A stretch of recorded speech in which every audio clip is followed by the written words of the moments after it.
जब संपूर्ण वैभव होते हुए भी प्रभु श्री राम का मन व्याकुल था, तब गुरु वशिष्ठ के ज्ञान ने उन्हें विषाद से बाहर निकाला।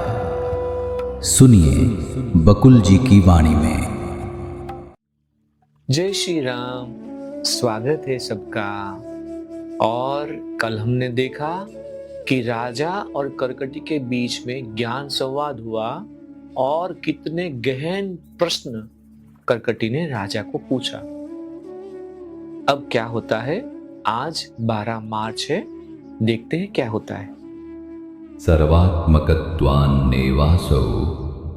शून्यो भवति कर्हिचित् यदस्ति न तद अस्तिति वक्ता मंता इति स्मृतः। अर्थ है, क्योंकि वह शून्य या शून्यता नहीं है, क्योंकि वह सभी आत्माओं की आत्मा है। वह हर उसकी आत्मा है जो कहता है कि मैं हूं या मैं नहीं हूं। सभी की आत्मा है। तो आगे संवाद क्या होता है? मंत्री ने उत्तर दिया, हे देवी, मैं निश्चय ही तुम्हारे प्रश्नों का उत्तर दूंगा। तुम्हारे प्रश्न जिसको संदर्भित करते हैं वह परम आत्मा परमात्मा है। वह आत्मा सूक्ष्म आकाश से भी अधिक सूक्ष्म है। उसका कोई नाम नहीं है, इसीलिए उसकी व्याख्या नहीं हो सकती।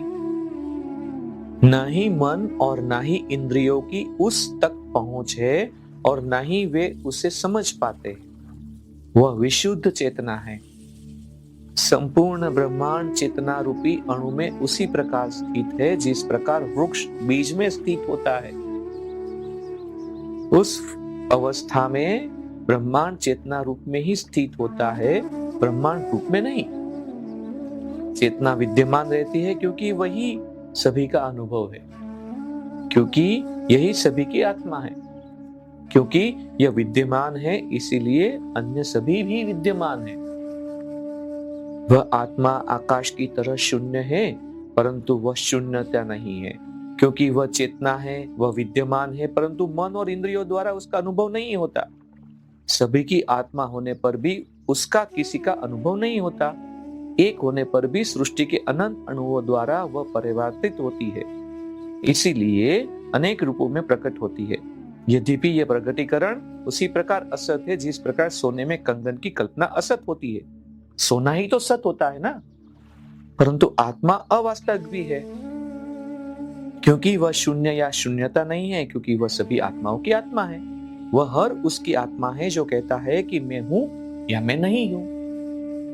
इसके अतिरिक्त उसकी उपस्थिति का अनुभव अप्रत्यक्ष रीति से उसी प्रकार होता है जिस प्रकार गंध से कपूर का। वही आत्मा सभी में चेतना के रूप में विराजमान है और वही वह पदार्थ है जो संसार के रूप में संभव हुआ है। चेतना रूपी इस अनंत सागर में भंवर की तरह जाने माने तीनों लोग सहसा और स्वभावतः वैसे ही उत्पन्न होते हैं जैसे भंवर बहते जल की प्रकृति के परिणाम होते हैं। जैसे जल में भंवर होता है, उत्पन्न होता है, फिर मिल जाता है। क्योंकि चेतना मन और इंद्रियों के पहुंच से परे है, इसीलिए वह शून्य प्रतीत होता है। क्योंकि जहां के जिसके बारे में हम सोच भी नहीं सकते, हमारे लिए वह शून्य है, परंतु उसे आत्मज्ञान कहा जा सकता है, इसीलिए वह शून्य नहीं है। और जहां हम सोच के परे है, जो शून्य समझते हैं उसे ज्ञान कहते हैं, इसीलिए वो सत्य भी है, शून्य नहीं है। चेतना के विभाग नहीं हो सकते, इसलिए मैं तुम हो और तुम में हो, परंतु अविभक्त चेतना न तुम ही है न मैं ही। जब मैं और तुम की गलत धारणाएं त्याग दी जाती है तो यह जागृति उत्पन्न होती है कि न तो तुम हो न मैं हूं न कुछ और ही है, शायद सब कुछ एक है। आत्मा असीम है, उसमें गति है, परंतु वह गतिमान नहीं है। सृष्टि के अणु अणु में स्थित है, वह न ही कही जाती है और न ही आती ही है। आकाश और समय चेतना से ही अस्तित्व पाते हैं। आत्मा कहाँ जाएगी जब सब कुछ उसी में स्थित है। जब एक पात्र को उठाकर दूसरी जगह ले जाया जाता है तब उसके अंदर का आकाश एक स्थान से दूसरे स्थान पर नहीं जाता, क्योंकि हर वस्तु सदा से आकाश में ही तो स्थित है। बहुत ही अद्भुत बात बताई है कि एक खाली पात्र यहाँ से वहां ले जाते हैं तो पात्र दिखता है वहां गया, लेकिन आकाश जो है वो तो कहीं जाता नहीं है, वो तो वहीं है। इसी प्यारी बात के साथ आज इस मणिके को यहाँ पे विराम देते हैं। कल देखते हैं फिर आगे क्या होता है। जय श्री राम।